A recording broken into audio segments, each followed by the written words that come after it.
Good morning, ladies and gentlemen, and welcome to the final day of the Nuremberg Forum. I hope you had a wonderful time at yesterday's state reception, and if you had as good a time as I did, then perhaps you are just as exhausted as I am.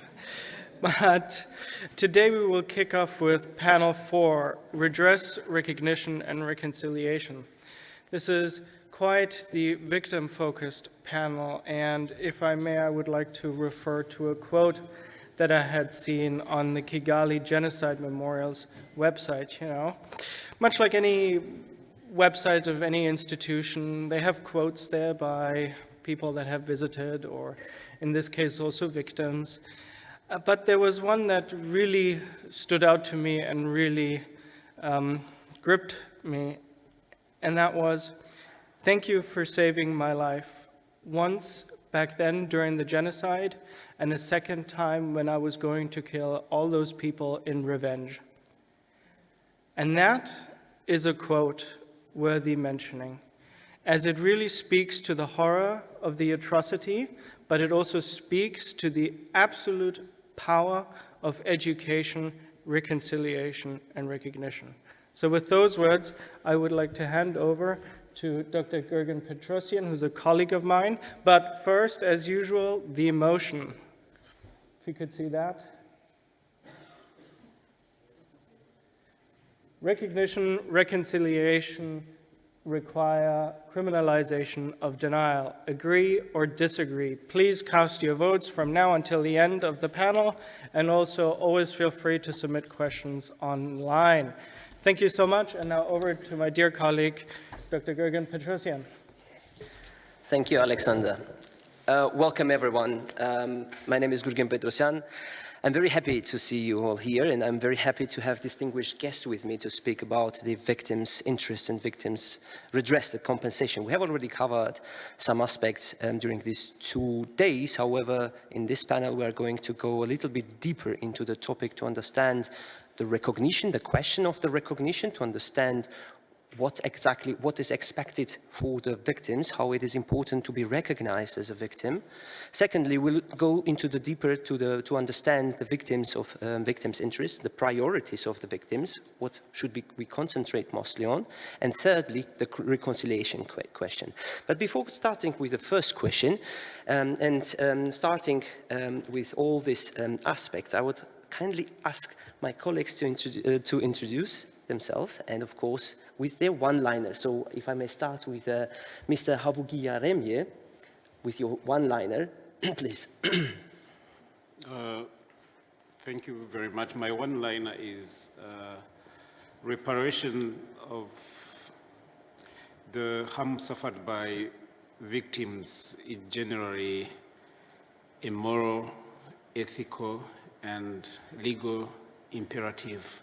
However, each society has its own particularities, and reparation should be dictated by the realities of the ground. Thank you. Thank you very much. And coming back to legal advisor in Bosnia and Herzegovina, Ms. Čardaković, please, your one-liner. Thank you very much, and good morning to everyone. It's a pleasure to be here with you today, and I want to thank Nuremberg Academy and the organizers for inviting me to participate at this conference. For me, this topic is very important professionally, but also privately. I spent my formative childhood years in besieged Sarajevo, and also lost some family members in Srebrenica genocide. For this reason, it is very important to listen to everything that was said during these 2 days and the questions that were raised.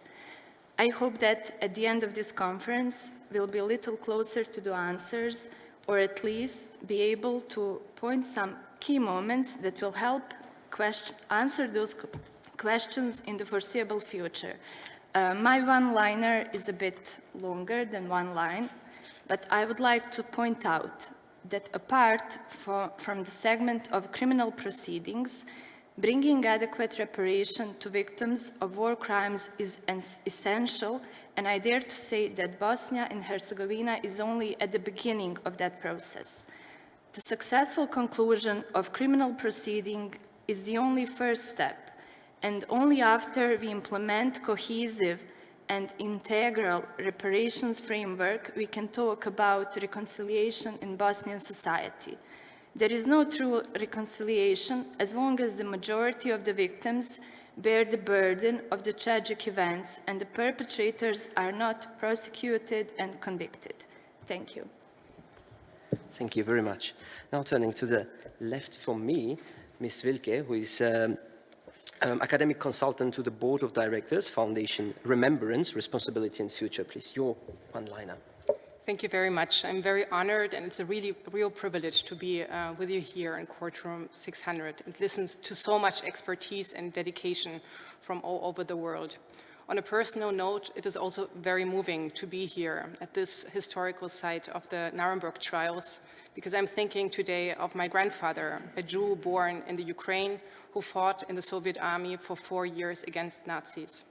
And also as a representative of the Foundation Remembrance, Responsibility and Future, which paid compensations to over 1.6 million former forced laborers, this is also a special moment, because knowing that Fritz Sauke, the person responsible for those heinous crimes of enslaving millions of people from Europe, has been sentenced to death here. So now to my statement. In the best case, reparations payments can be an important part of transitional justice and reconciliation by recognizing victims of genocide.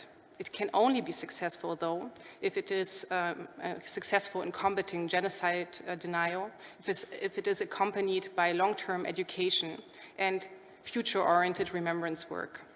Depending on the way reparations are conducted, it can also lead to exclusion of certain groups and thus create hierarchies of victimhood.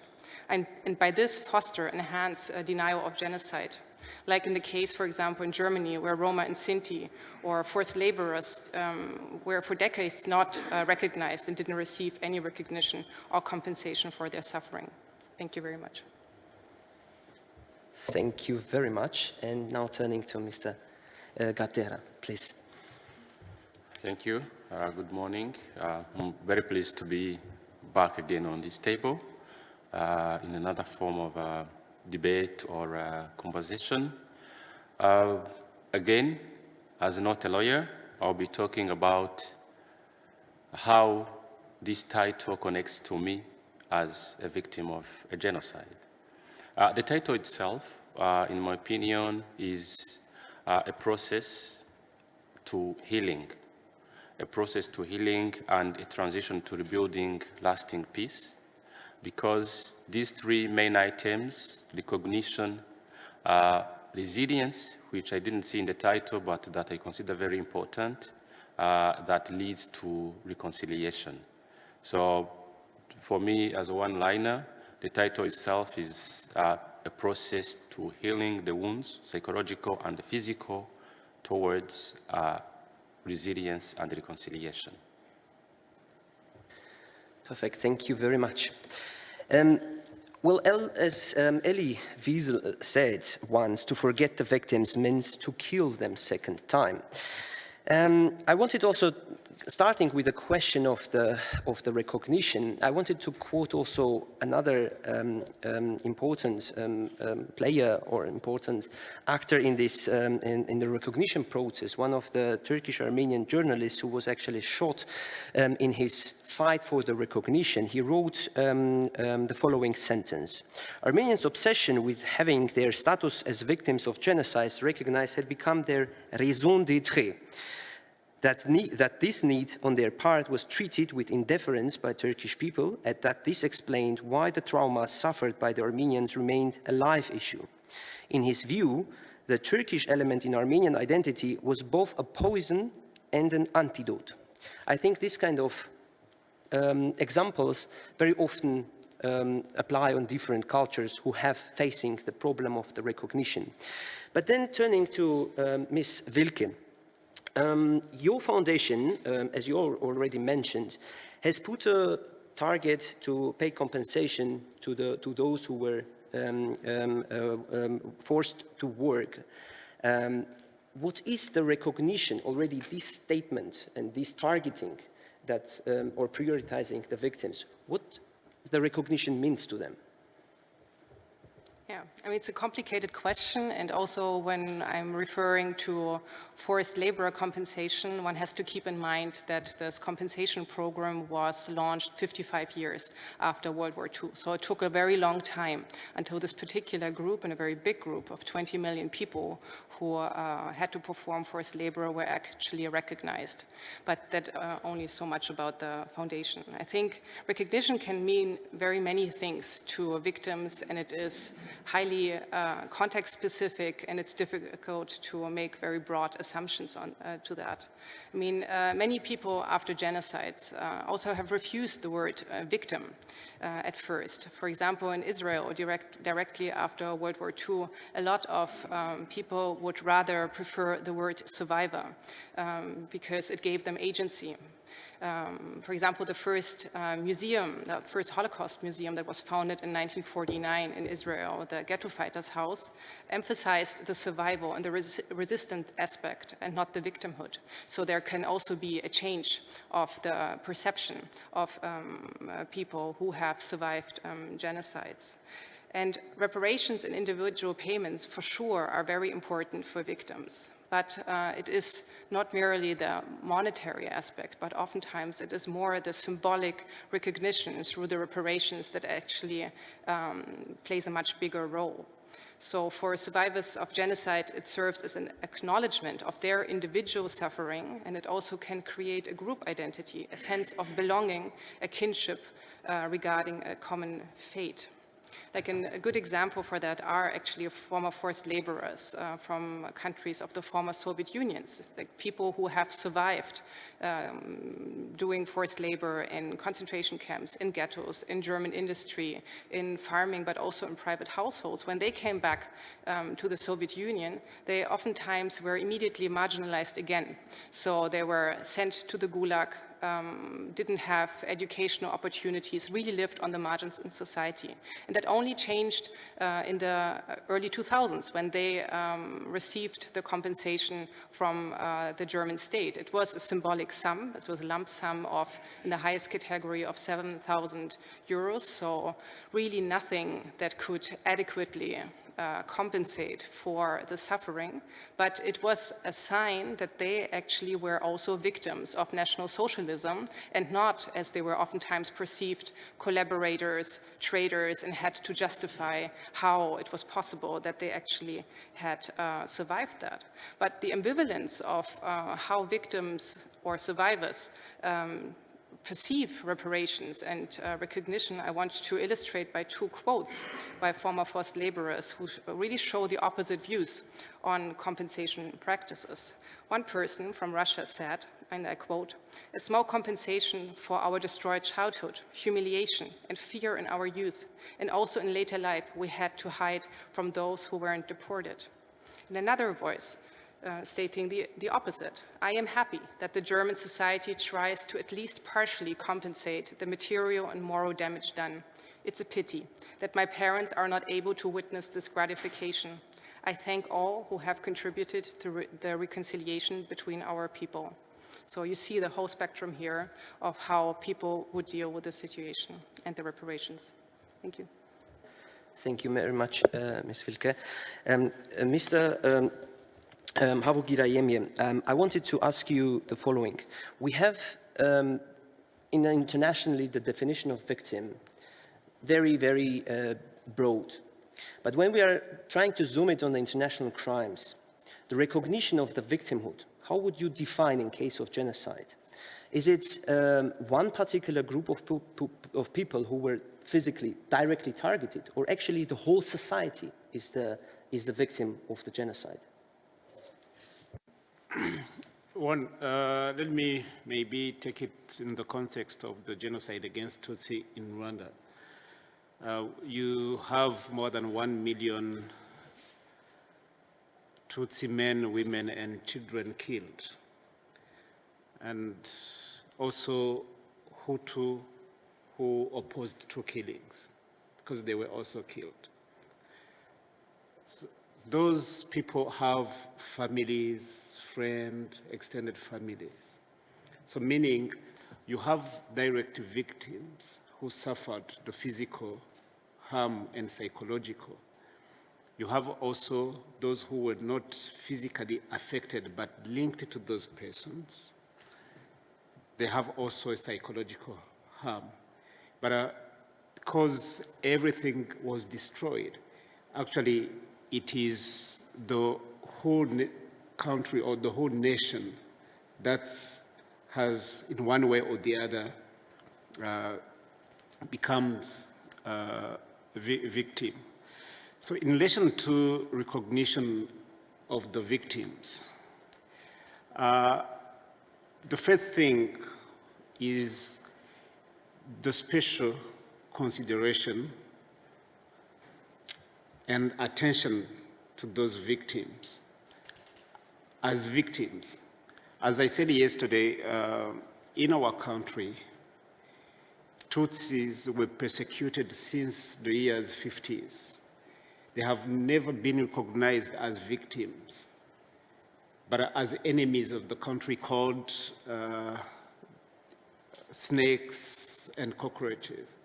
So to have now a nation that recognizes them as victims is something that is very important to them. Secondly, you have, for those direct victims, you have to recognize their physical, psychological, and financial harm, and try to find measures to address those harm. The third thing is giving them justice. Because what they suffered before the genocide and during the genocide, there was a culture of impunity because everything was organized by the government that was in place before and during the genocide. So there was a culture of impunity. Giving them justice is also another act of recognition. The third thing is the official recognition of the role of the state,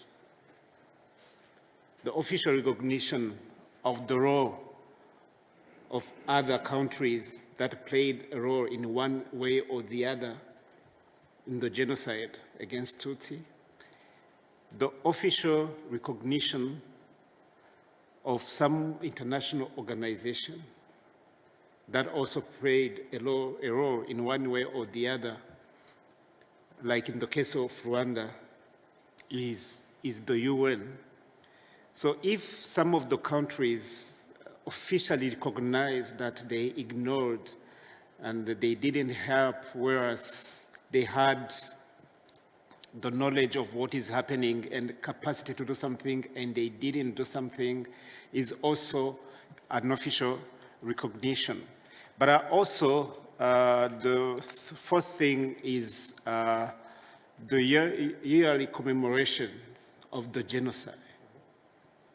Commemoration of genocide is also part of recognition, and also building memorials across the country is also an official recognition.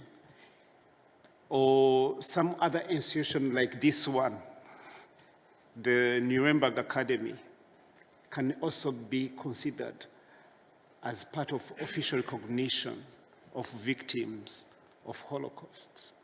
So those are the points that I think can be part of the recognition of the victims.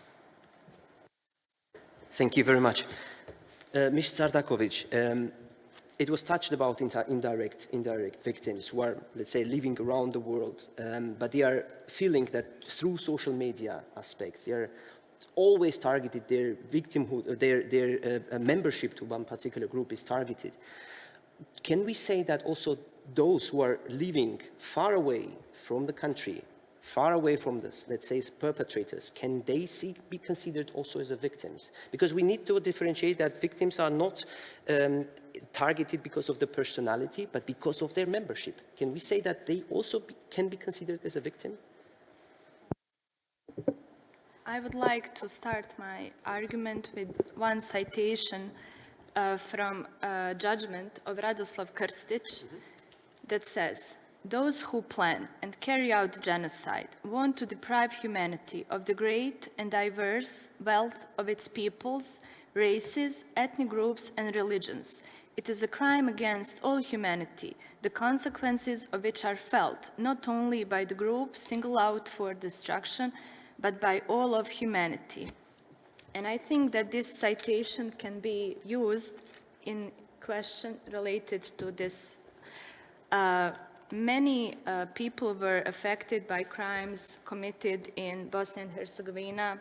For example, if we are talking now about genocide in Srebrenica, not only the survivors, not only the people who were killed and still missing, but also their family members, their second or third generations.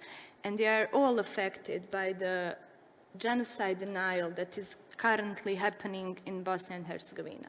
And my opinion is that it cannot be a full reconciliation and recognition until we address this problem with genocide denial, because in those cases, victims feel again victimized, survivors feel again victimized.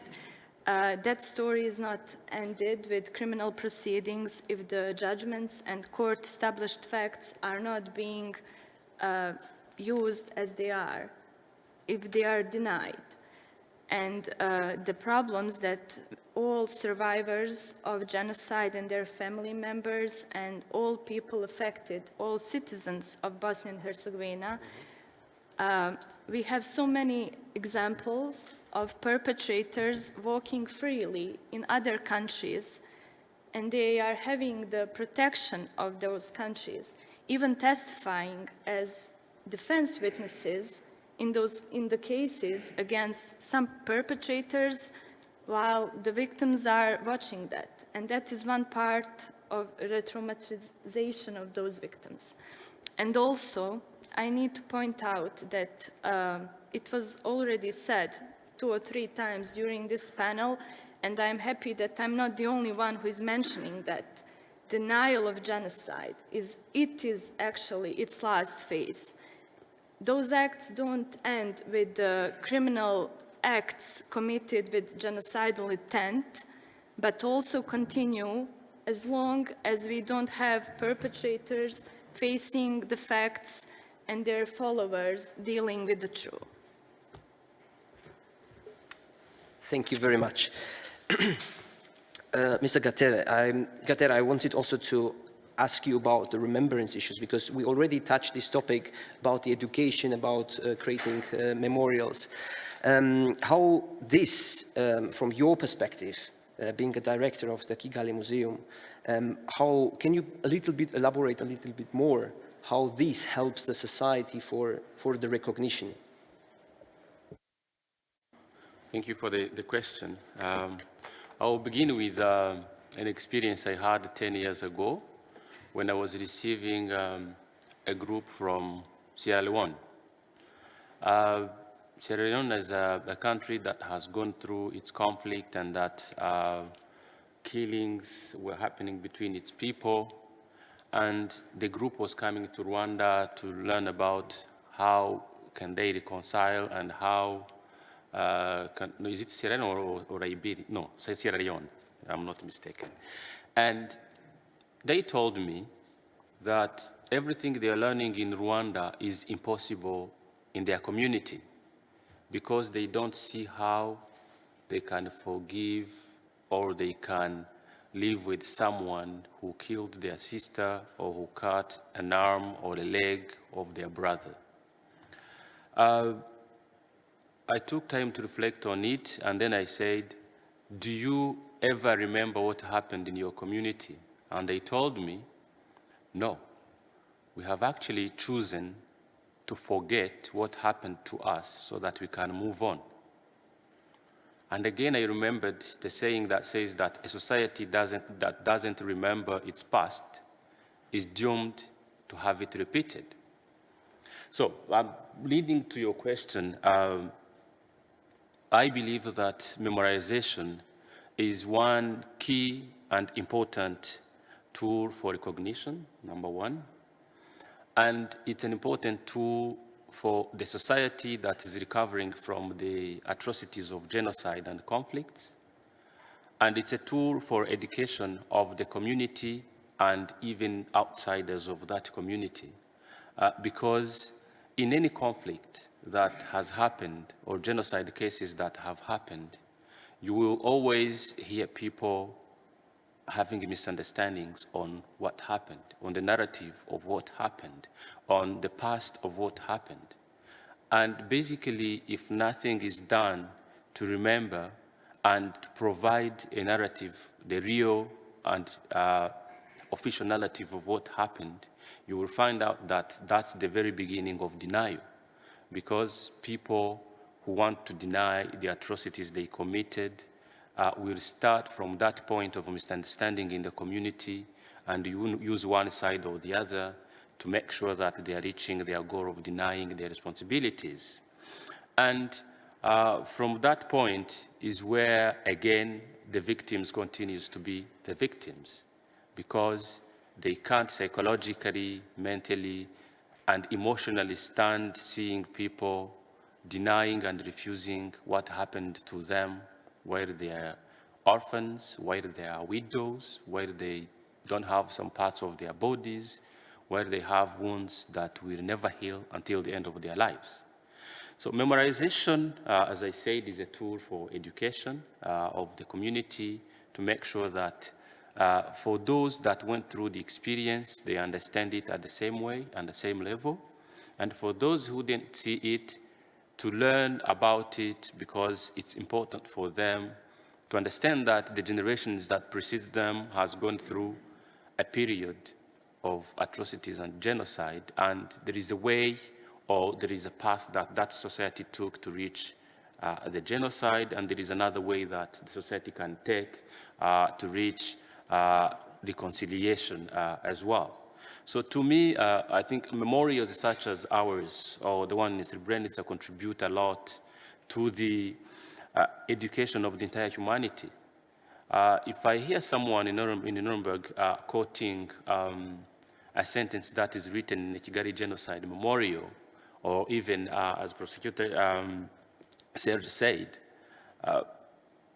people, as we have a quote saying that you will kill one person today, another one tomorrow, and another one after tomorrow to reach 1 million.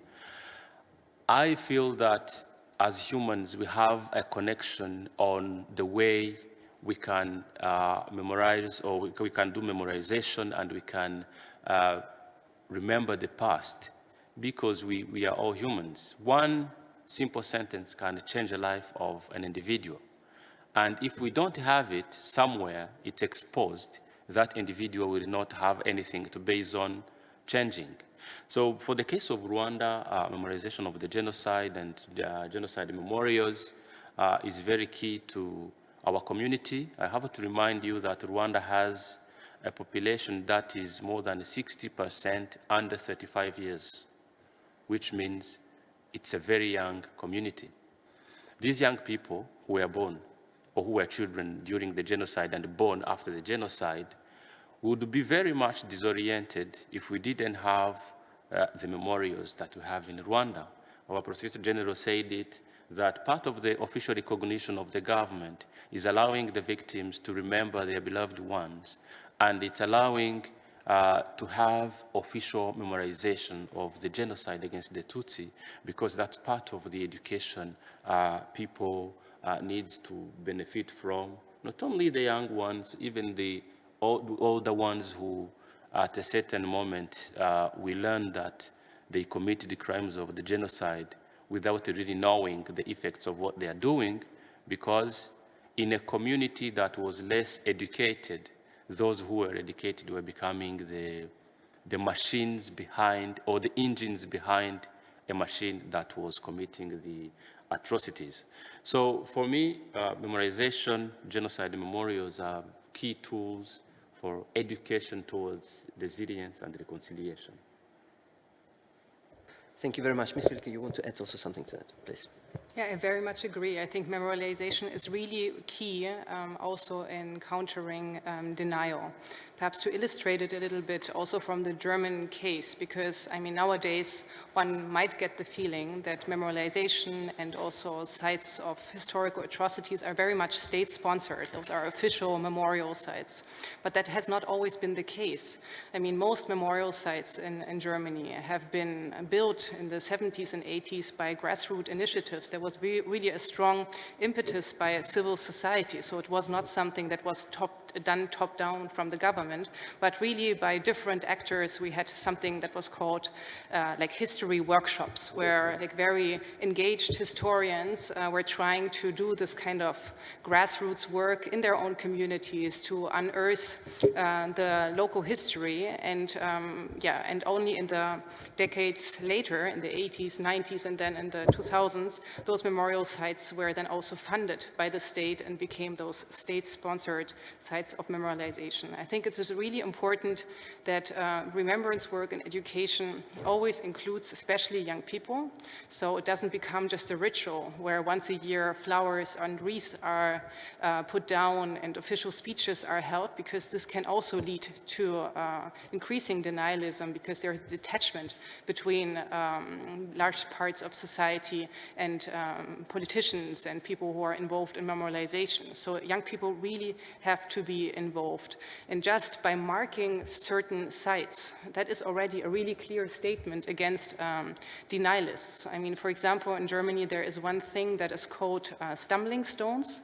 So those are small golden plates that are put at the last place of residence of people who were deported, who had to flee Germany, who committed suicide to escape deportation and the murders through the Nazis. And I mean, you see those stumbling stones in a lot of German cities, and they are sponsored by people who live in this house now. So by future neighbors, so to speak. And that also means that people in the society really take responsibility for their past and the culture of remembrance. And other, like a negative example is, for example, in the Czech Republic, there was a concentration camp, Lety, where Roma and Sinti were imprisoned before they were deported, either murdered there or deported to Auschwitz and then murdered there. And for decades, this site was not marked at all.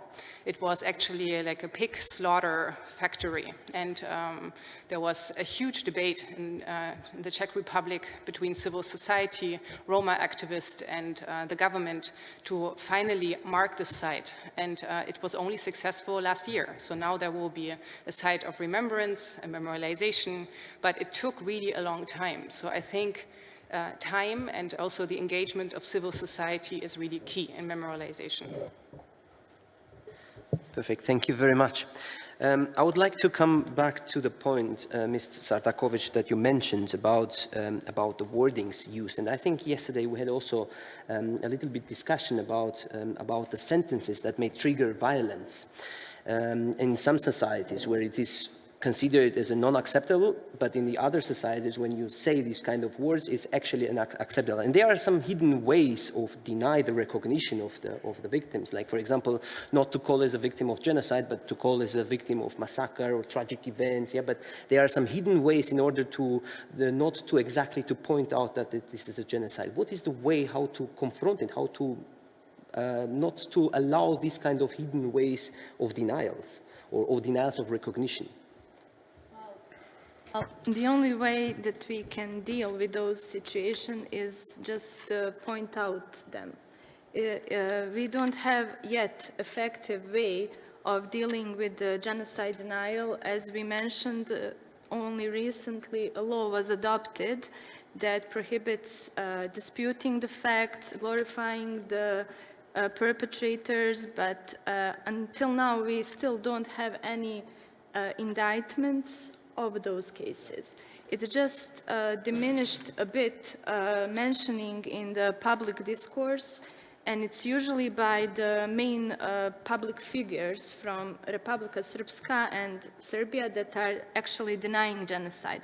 But what am I concerned as as a citizen of Bosnia and Herzegovina is the fact that my fellow people from Republika Srpska are mostly not aware of systematic and widespread campaign of genocide denial in institutions, and also fellow citizens from Federation of Bosnia are a bit not adequately aware of the situation that is happening. So it's easier not to point out when the mistake is made.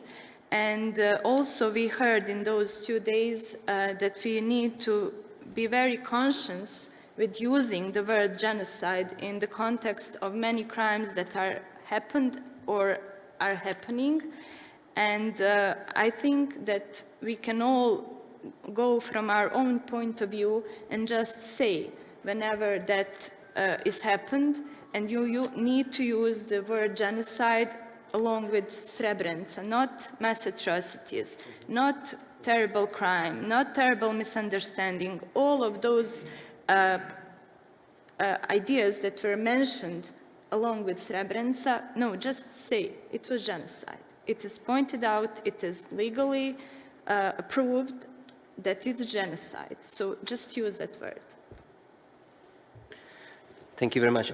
Mr. Havugiyaremye, the euphemismus is actually also something that you mentioned. What is your view on that? How to battle these hidden ways of denials? Thank you. I think in terms of some of the wordings, the words that are being used, there are those who use those words innocently without knowing the realities of a particular country. And they use those words because of what they have read in media, in social media, and what you read in social media is not always the reality, because there are people who put things in social media or other publications with the intent to mislead. So someone reading it does not know the real reality of the country. So they can use some words innocently. But again, there are other people who use those words with a particular purpose of denying the genocide. In relation to our country, for example, genocide, the qualification so that some acts can be qualified as genocide, there must be a targeted group, being ethnic, national, religious, or racial. In Rwanda, the targeted group were Tutsi. Even some of the Hutus who were killed, they were killed because they opposed to the killings and were assimilated to Tutsi. So that's the reason why we call it genocide against Tutsi. So there are other people who call it genocide of Rwandans, which is not true. There are those who say it innocently because they don't know the reality, but there is others who use it, linking it to the denial of genocide with the argument that there was a double genocide, so that they can mislead the public that they were Rwandans who were killed, but with that intent of genocide denial, arguing that there was a double genocide.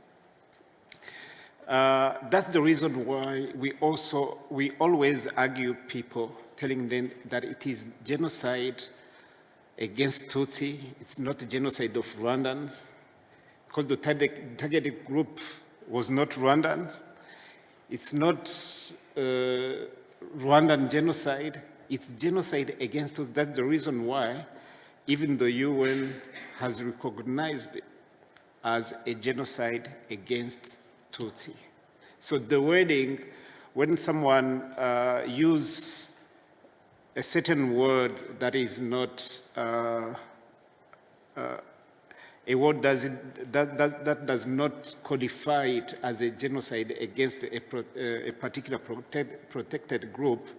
So it does not mean that they are denying the genocide, because there are some people who can do it innocently because of the ignorance of the truth, but there are others who can do it purposely with the intent to deny the genocide. Thank you very much. This is very interesting. Ms. Wilke, please. I think the matter of precise language is really important, so I would really echo what you said. I mean, and also precisely saying, like, who was the victim and what we're talking about. Like, a remarkable example of kind of relativizing this issue is a marker that you will find at a lot of killing sites in the former Soviet Union, where it was always stated peaceful Soviet citizens were murdered here. I mean, who was murdered there were Jews and Roma. So, but that was not something that fit into the official Soviet narrative, because that was considered national chauvinism. So by this kind of language, it was basically almost a euphemism that is part of also Holocaust denial, because it became unclear what actually happened, and a lot of people didn't know or didn't want to know that actually a Holocaust happened here. And I think so it's important to prevent relativization through education, precise language, but also to, through education, create empathy for the other, to really work on emotions, like not only on facts and on like stating the facts, educating people in a rational way, but always incorporating also aspects of emotions and empathy. And the last part, I think, to counter denialism is also to be very wary and careful with wrong historical comparisons, because that is also something that leads to denialism and also to some kind of irrelevance of certain historical events. If everything can be compared with everything, then what does it really matter? And isn't that then all the same? Everyone suffered and it was bad for all sides. So I think this is also something that we should be very careful with.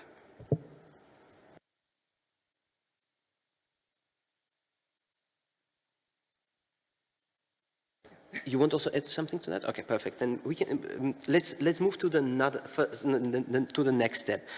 One thing is to recognize the victim. The second step is what to do that this doesn't happen anymore. The non-repetition of the acts.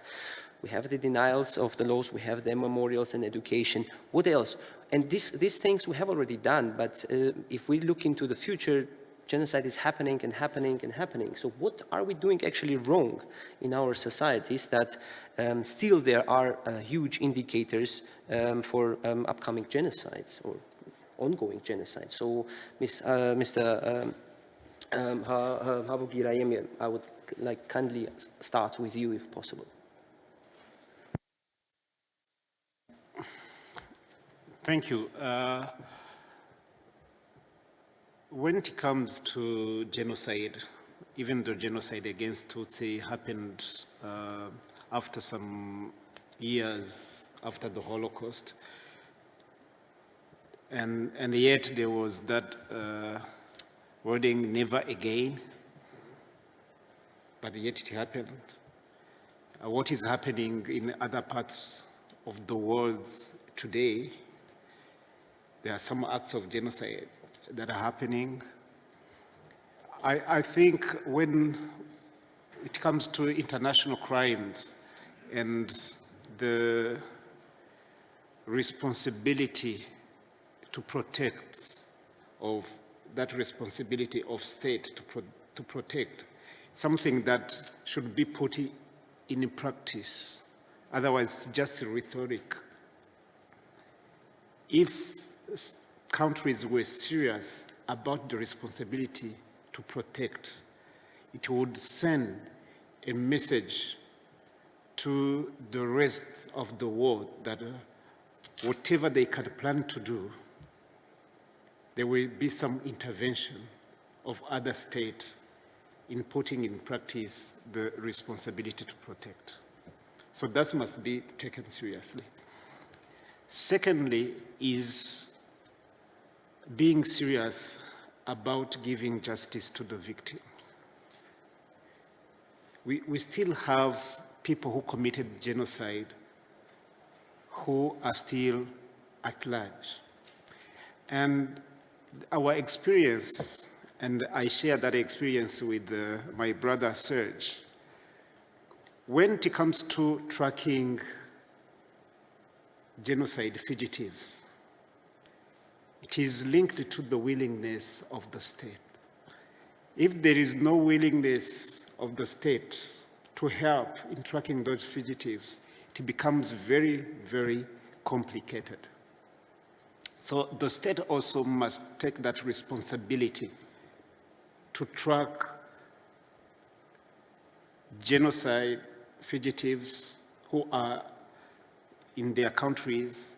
It also sends a message to those perpetrators or potential perpetrators. The third aspect that I would want to emphasize is education. We do have, for instance, in our country, we do have more than 70% they are youth. So it's very important that they know the reality of what happened. They know the reality about our history, because the history before the genocide of Rwanda was changed towards showing the young generation that Tutsis were enemies, but that was not the reality. So the young generation must know the reality about our history. And not only, the focus should not be only on the history, the focus should also be on patriotism and on identity, to get rid of those ethnic considerations and be considered as one national group. That's Rwandan. That's the reason why in all the trainings that we provided to the youth, there is a principle called Ndi Umunyarwanda, meaning I'm Rwandans. I'm Rwandan. In other words, it means I'm not Hutu, I'm not a Tutsi, I'm not a Twa, I'm Rwandan. So you have to teach the young generation those principles and patriotism. But the reason why I'm emphasizing on education,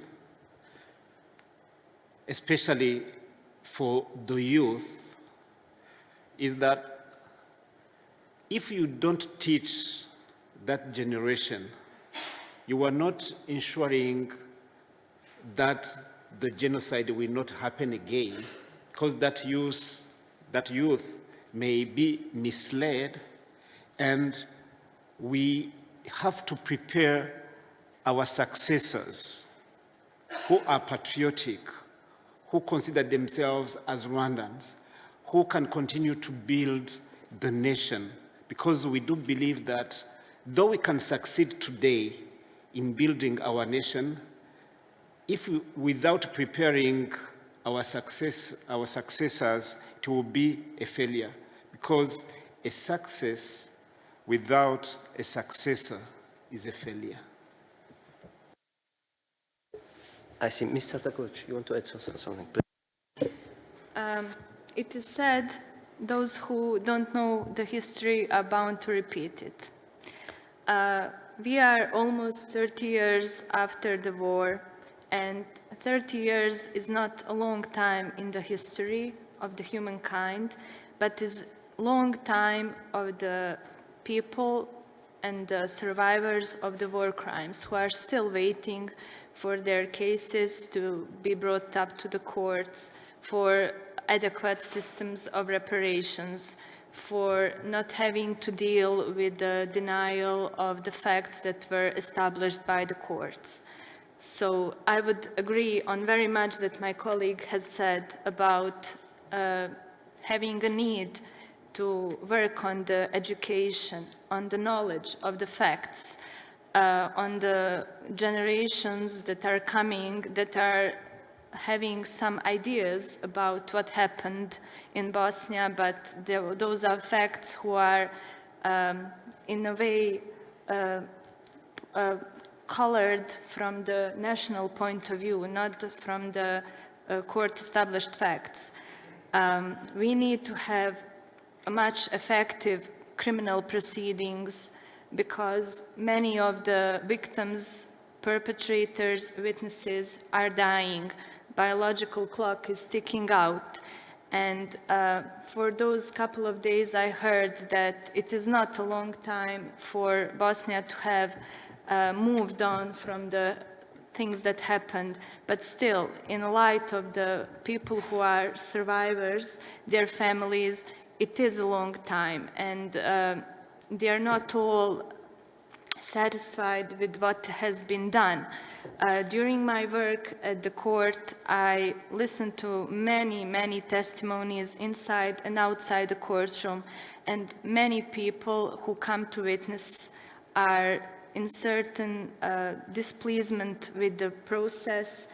The thing that they always say is, why it took so long for my case to come up? It has been almost 30 years.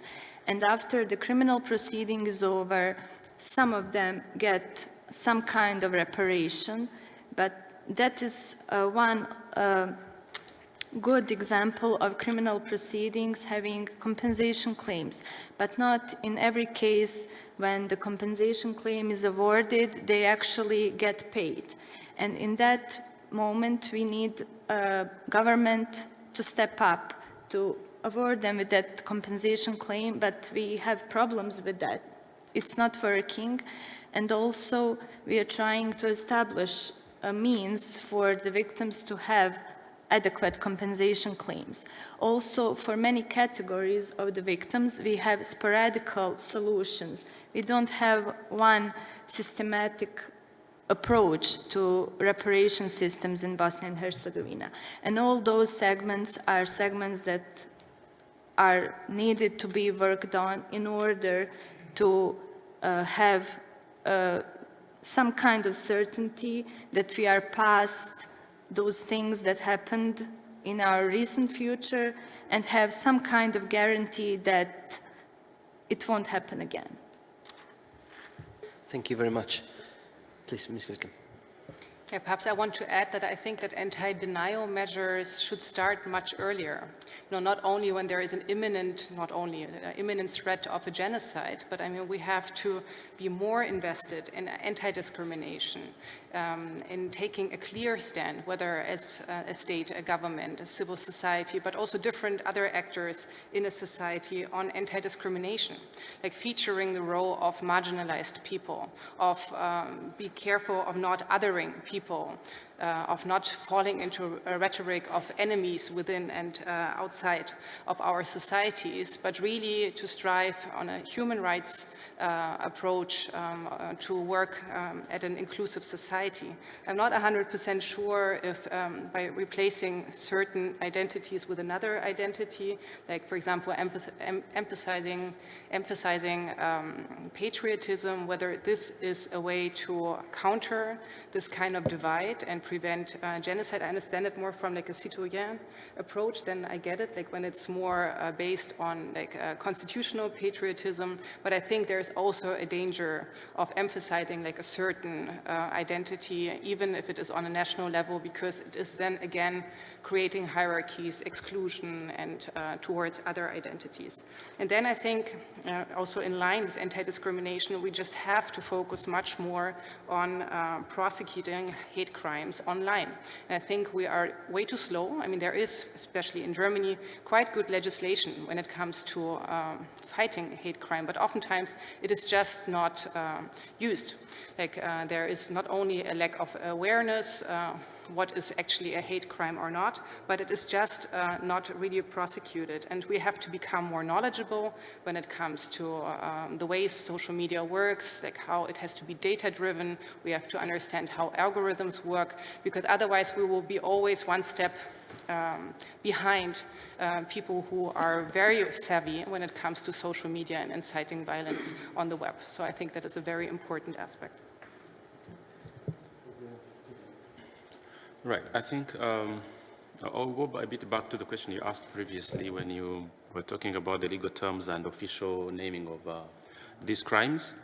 And I always think that we shouldn't be debating as people that this is a genocide or not. If it's approved as a genocide, it means that all the requirements were fulfilled. And for the case of Rwanda, as our Prosecutor General said, it took so long to even recognize that it was a genocide against the Tutsi. And yet, it was already recognized as a genocide 3 years after. And those years of ambiguity, of not calling the genocide in the right term, allows the deniers to use that gap and deny what happened. And now the debate is on the numbers. Media say 800, we say more than 1 million. And the debate is again born. How do you tackle the deniers who want to deny the genocide if they are using on their profit the numbers that are not coherent because of the official narrative from the UN, from different other organizations, and from Rwanda? So it's a question that leads to what do we do wrong so that the genocide will occur again? This is an element that you should also think of that constitute what we do wrong, that allows those who are preparing mass atrocities to don't even get worried that in the future they will be paying for it. And next to that, there is the political will that has lacked everywhere you see mass atrocities happening, because leaders do not have the willingness to tackle the initial warnings and the initial risk factors that are visible to everyone in different societies. And this also contributes a lot to how the existing structures from the UN and going down after the Holocaust, when humanity said never again, and we see the experience of what has happened along the 7-8 years now. In my opinion, as a victim of a genocide or survivor of the genocide, I think we should be thinking of revising some of the elements in the structures for the responsibility to protect, because the failures are visible, there are many, and we will not be able to overcome this if there is no structural change that is visible and that can really tackle the crimes against humanity and the genocides that are using the current society trends, because the society of the 60s is no longer the society we have now in 2023. And the final question I should ask, and we should ask ourselves in these terms, is genocide prevention on our watch, or it's someone else's responsibility?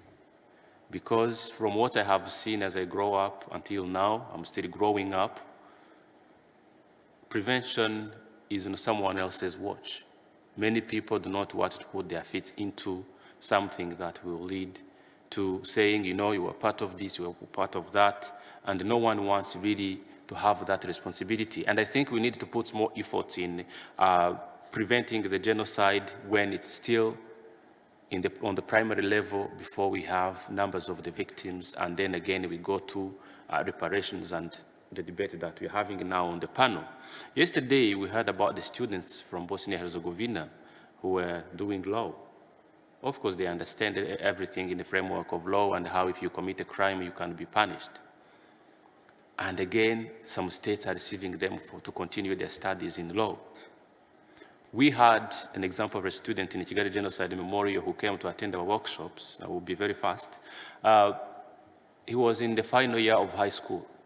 And when he came to attend our 3 days workshop, on the third day, we were concluding, and he raised his hand. He said, "Thank you for saving my life for the second time." And it was how? He was doing his high school so that he can have a good grade to go in the army, graduate from the cadet course, get a weapon, and go back in his community to kill everyone who killed his family, because he was only 1 year old during the genocide. And he said, "Thank you for saving my life for the second time." because now my purpose in life is not anymore to get a weapon and kill those people, but I'm going to be someone who will continue my studies and come to teach those people. So these are the kind of grassroots efforts that we should be supporting, and then on the structural level, think if prevention is on our watch. Thank you. Thank you very much for that. So now we're moving to the questions round. And we received from our live session several questions, which I want firstly to address before giving the floor to the audience here. First question that we received is designed the following way: can such an atrocity even be compensated?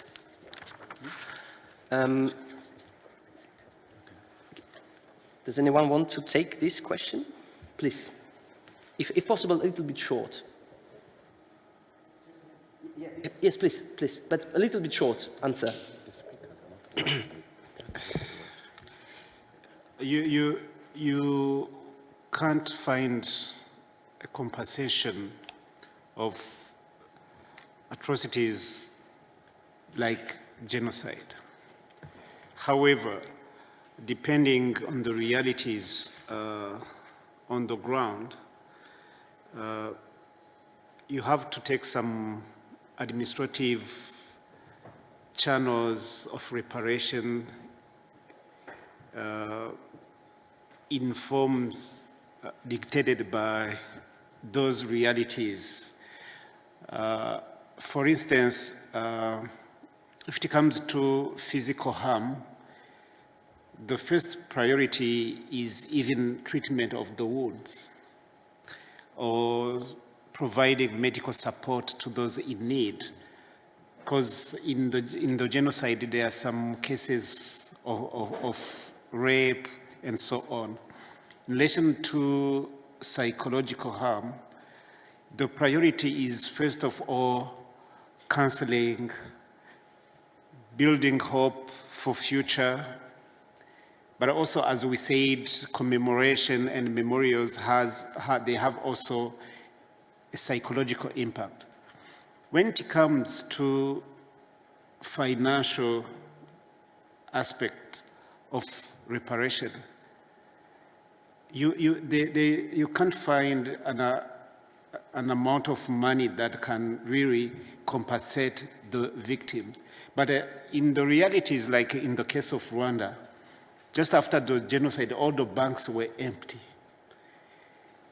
There were other priorities, because just after the genocide, you have to build a functional government.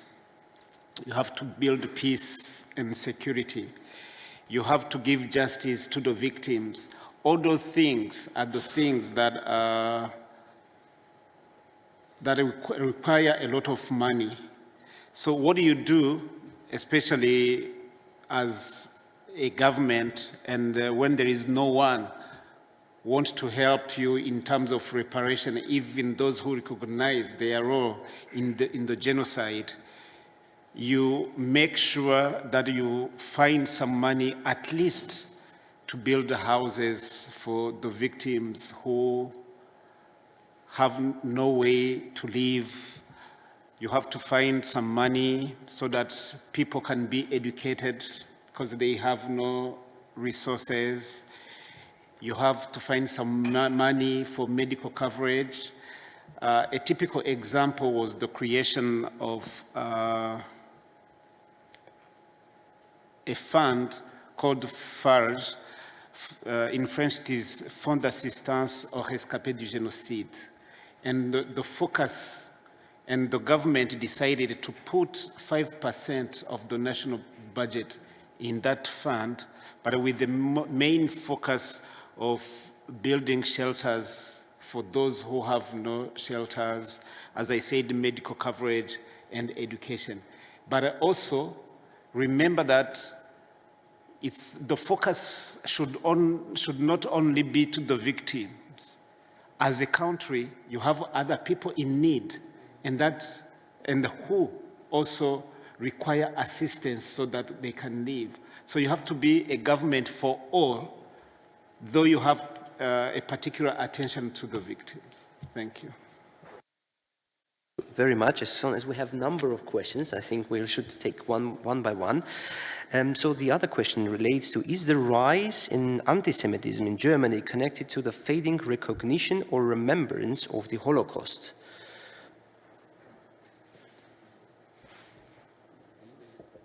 Ms. Wilke, do you want to address the question? Well, I wouldn't say so that is directly linked. I mean, also, if you look at German society, I mean, there's quite a stable percentage of people who are anti-Semitic in all European countries, and so this also goes for Germany.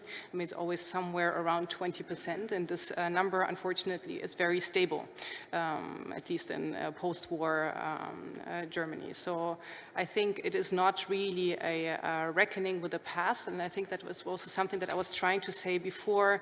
I mean, it is not only enough to look back in history. Of course, we have to do research, education, we have to teach our history, but we have to also look at our present.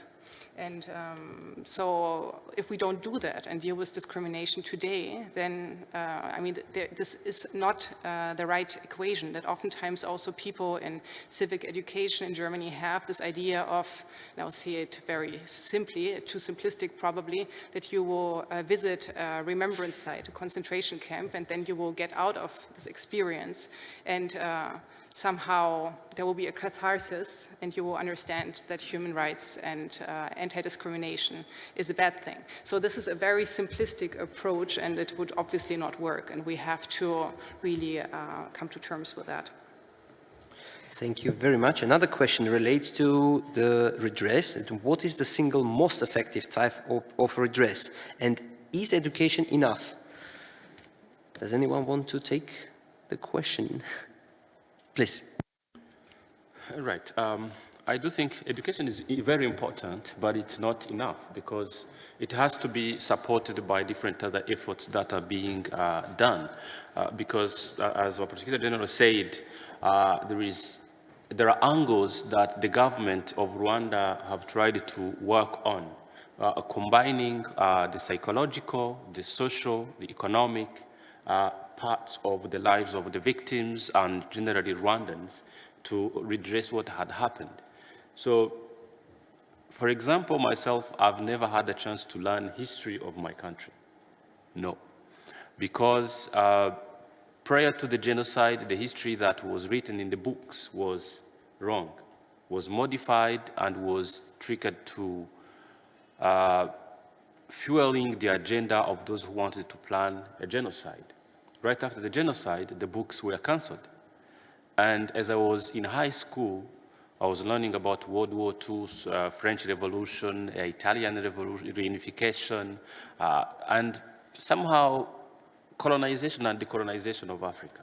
So looking at that aspect, I think education is not enough, but the efforts that we do that support that education are very important, and when you interlink all of them, you can reach a sort of redressing the background that you have and rebuild a new society with a new narrative that leads to reconciliation and recognition of genocide. Thank you very much. The next question is following. How can we convince those that wish to forget that they must remember so as to not repeat the past? Ms. Čardaković, please. That is very complicated but important question. I think that it is not possible to be able to force anyone to not forget something willingly, but there are means that can be taken to, in order to address those problems. One big aspect of that is memorialization. And we have some bright examples of memorialization in our country. For example, Memorial Center of Srebrenica, but it is also very, they are facing many difficulties being on the soil of Republika Srpska. There are also some other places where many crimes took place that are not still recognized as the places of memorialization. We have, for example, some localization that are used for purposes of like sports centers that were in the war, places where many women were held and raped during the war. And now people who are living on that area don't know or don't want to know that that place was used for those purposes. We also have a hotel in Visegrad that is known as a detention center for women who were raped. That hotel is still working, and the people are going to that hotel, sleeping in it, having vacation. So,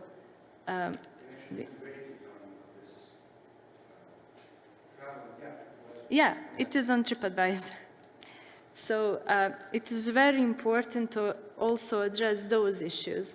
But in that aspect, we have problem with political willingness to work together and to recognize those locations as locations where terrible things happen. Thank you very much. Please, Ms. Wilke, if you want to address. But we have also a last question from the, but if you want, please go ahead. Just really quickly. Yes, please. I think in education, we're really struggling with how to keep history relevant for future generations. And I mean, I think this question also went in this direction, like what does it have to do with me? I mean, I wasn't even born.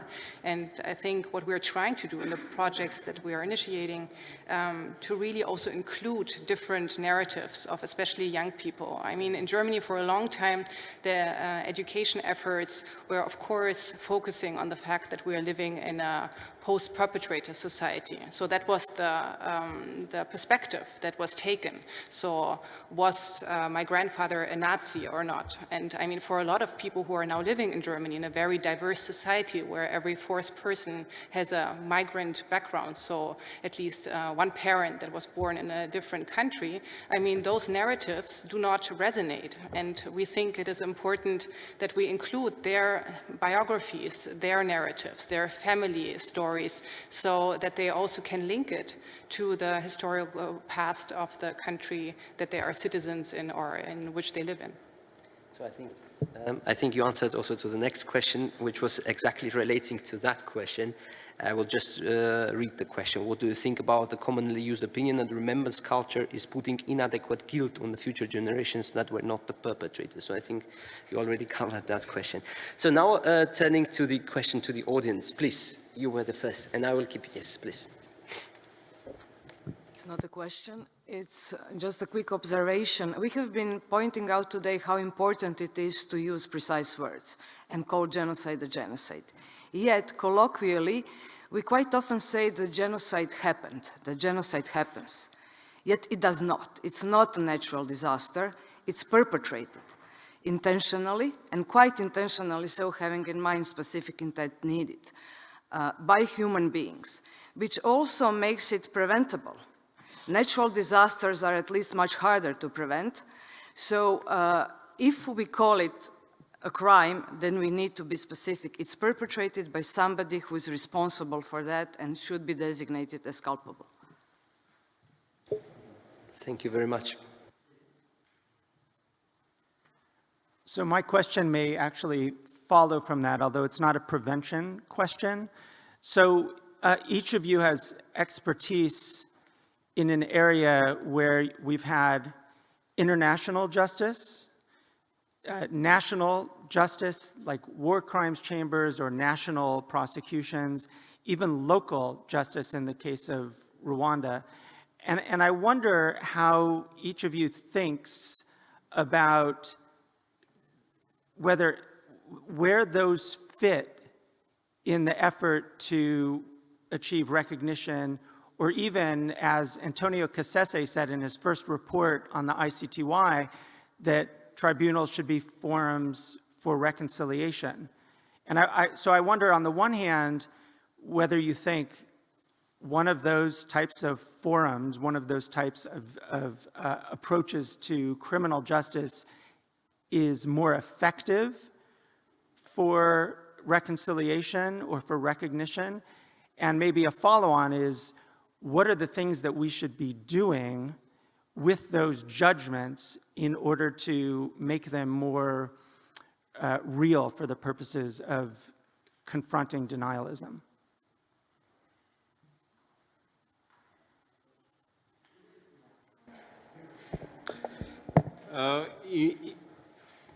In the case of Rwanda,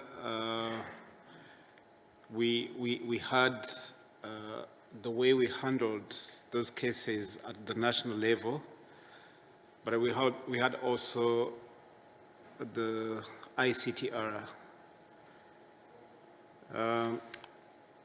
Comparing those two systems in the context of saying what was more effective for reconciliation, the first thing I would say that, for instance, ICTR, the purpose was giving justice, using, it was retributive justice. So the main purpose for ICTR was not reconciliation. Coming back to the national system, one, you have to confront the brutal facts. You have so many people detained because they are suspected of genocide. At the same time, you do have enough judges, prosecutors, investigators, because most of them, some of them have been killed, others, they are among the suspects either in jail or have fled the country. And yet there is a mass cry for justice from first to the victims. They are telling you, you have told us not to revenge, then we want justice. There is another cry from those who are in jail. They are telling you, hey, it's not all of us who killed. We need justice. There is also another cry for international partners. They're telling you, hey, we have been giving you some support in terms of food, but I remember that justice delayed is justly denied. You have to give justice. So using the normal way of giving justice with a qualified judge, qualified prosecutors, qualified investigators was practically impossible. And with the number of cases, we realized that it would take us more than 100 years to give justice, which would result to a justice for the dead people. Then you have a broken society where you have to build the social fabric. Then you need unity and reconciliation. That's the reason why there is an idea of a traditional mechanism of handling those cases, and that was Gacaca courts. The aim of Gacaca courts was, one, establishing the truth, three, giving justice to end of the culture of impunity, accelerate the process, because it would take years, but also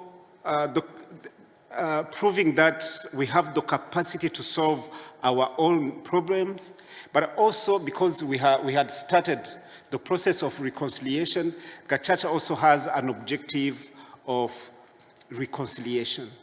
So saying that our national justice was more effective for reconciliation than the ICTR is something normal because of the aim of those two systems. Again, I would just wanted to mention that using our traditional mechanism was criticized by so many people, like saying, no, you had no qualified defense lawyers, it was not fair trial. For us, it was fair trial because the prosecutors and the defense counsels were the population who were there when the genocide was being committed. Some people would say, this person is the one who participated in the killing of this. Other person would say, no, no, no, no, no, no, I think you have confused him with this person. Actually, he's the one who participated in hiding us, and that resulted to release of some of the suspect. So it was fair. But again, you can read books of those people who criticize the Gacaca court. They are limited to criticizing, but no one could suggest an option of addressing the issues when it comes to a legal system to be used to address the problems we had. They're just criticizing without giving options to handle the problems we had. Thank you. Thank you very much. I see, please. But a little bit briefly, because we have other sure. questions. What I want to add is I'm a very big fan of the homegrown solutions that countries can have. Rwanda had a solution of Gacaca courts that he has described very well, and what was the objective. When you compare the transitional justice mechanisms that existed in various countries, including South Africa, Argentina, and other countries, you will see that the purpose was not only giving justice, as most of the big institutions, as ICTR, ICTY, and others had, but the mission was to uncover the truth and make sure that the community has a chance to participate in the whole process of reconciling themselves. For the case of Rwanda, it was, I would say that for the side of the victims, it was a very bitter medicine. Not as if you have lawyers and defenders who are in a room and sentencing someone who committed the genocide. A very bitter medicine. I don't know if many of you have had malaria. In our generation, there was a medication called chloroquine, which was really, really bitter. But you had to take it so that you can have malaria cured. So in Rwanda, it has been the same process. We believed that there is a chance that those who were criminals can return to their normal lives as humans, even if they committed these crimes of genocide. And for the survivors part, it was, we have to take this medicine because we want our country to be healed. So just mention that transitional justice mechanism are more important, and I think they play a very big role in reconciliation of the societies much more than international justice institutions and other classic justice institutions. Thank you. Thank you very much for that. Let's collect 2 more questions and then we can address all together. Okay, very briefly.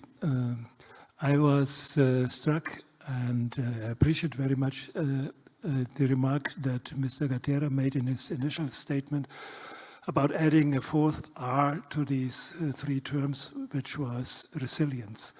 And I think Rainer, can I ask, speak a little bit louder because we cannot see, we cannot hear from here. Yes, better. Yeah, okay.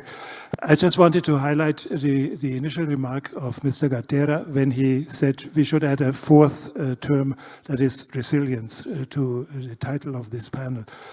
And it led me to, well, I think resilience can have a collective dimension, but often it has a very personal dimension for people to resist the impacts of the suffering they had. And it leads me to something that troubles me in all in all these discourses, that is the term victim. We haven't talked today, at least I wasn't here yesterday, about what we mean by victim. I think basically we can call a victim in legal terms, that is somebody who has suffered an injustice and a crime. And we can talk about victims, and that is they use much more often used as a kind of personal quality. There's this strange term victimhood. Never understood quite well what that means. If I may ask. It's very suspicious. So resilience plays into that, and I think it could help us to really distinguish between the legal term of victims. I've been working for many years with many people who in legal terms have been victims, but have handled their victimhood in very, very different ways. And I think our task is also to support the people in coming over the victimizing event and construe by resilience a new post-victim event life. That would be my point of view from a human rights activist standpoint. Thanks. Perfect. Thank you very much. Munira, please. We have 5 minutes left, so we would have very short, brief answers. Please. Samo hoću da kažem dvije stvari. I would like to say two things. Jedno je da u Bosni i Hercegovini u školama su bili logori, tamo su ubijani naši najmiliji. One is that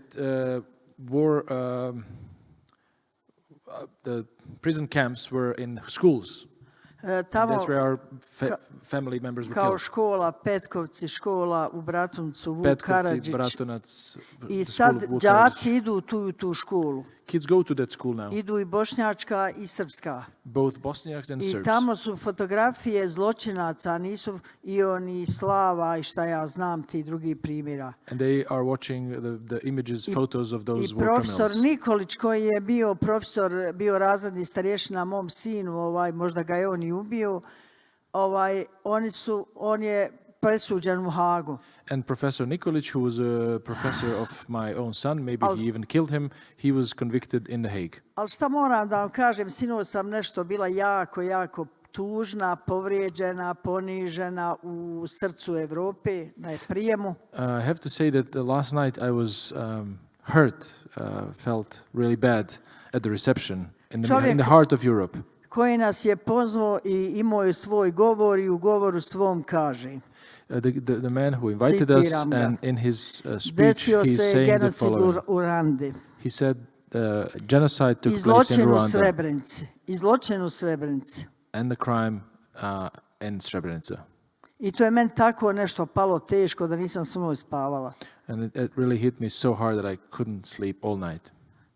Nije dobro. Mora se svugdje i u Evropi i svugdje govoriti pravim imenom ono što se i desilo. Yeah, what happened needs to be named properly and should have been named genocide as well. Hvala. Thank you. May I abuse the position just? Yes, but very short, please. Thinking, and then I even looked it up, from July 11th, 1995, a genocide started in Srebrenica. It's been 10,329 days. And mothers present here have still not seen their kids and might not see their kids ever, most probably. I haven't seen my daughter for 3 days, and I miss her dearly.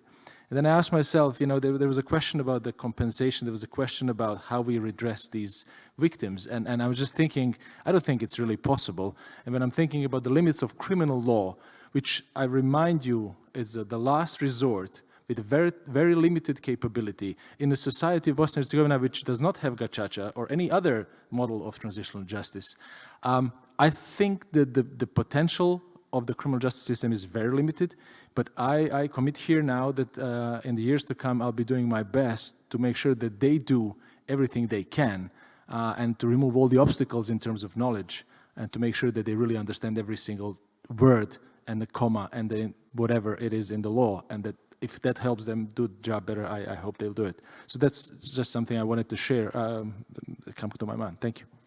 Thank you very much for that comment. I think it was very important to note that.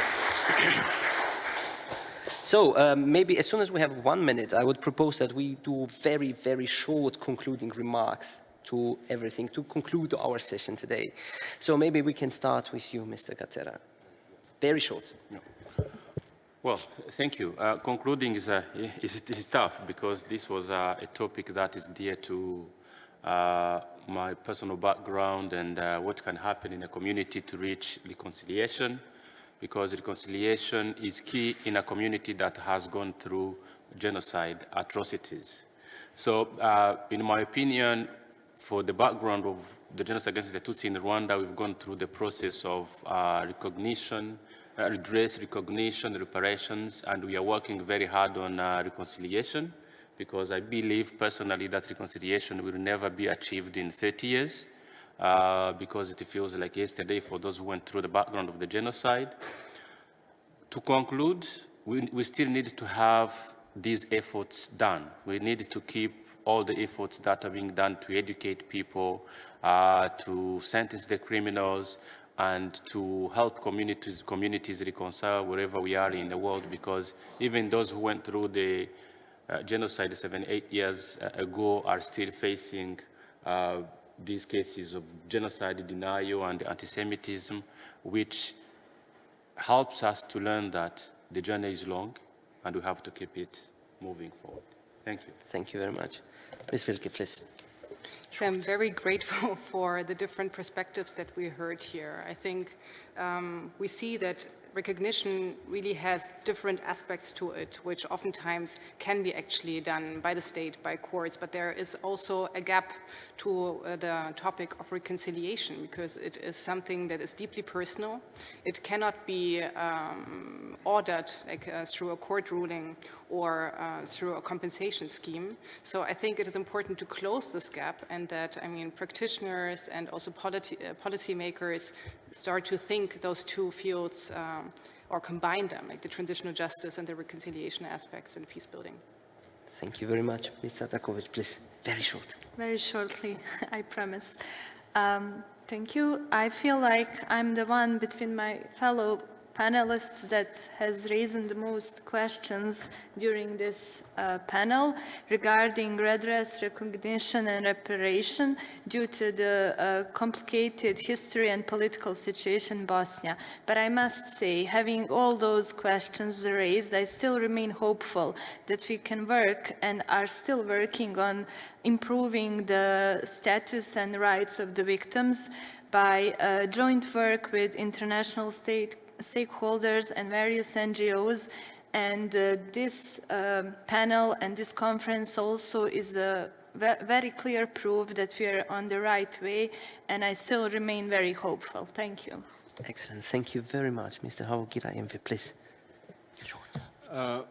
In Rwanda, we closed the Gacaca Court in 2012. And in 10 years, Gacaca Court managed to handle almost 2 million cases, with some results related to reconciliation. So in concluding, I would argue and recommend other countries that are victims like we are to think of homegrown solutions to overcome the limitations of traditional criminal justice. Thank you. Excellent, thank you very much. So with that, we close our session and panel on redress and on victims' interests. And with that, I hand over back to Alexander. Thank you very much.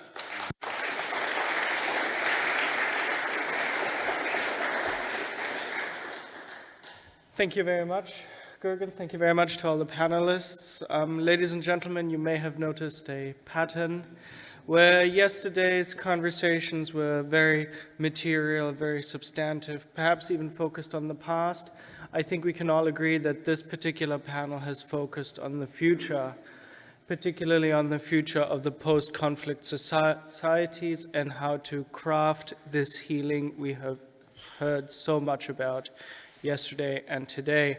And I think it is precisely these sorts of conversations that we need to be having now, and I'm genuinely, truly thankful that we could have had them. So once again, thank you to the panel, and we will now show the motion, and then you are released into lunch. So let's see the motion results.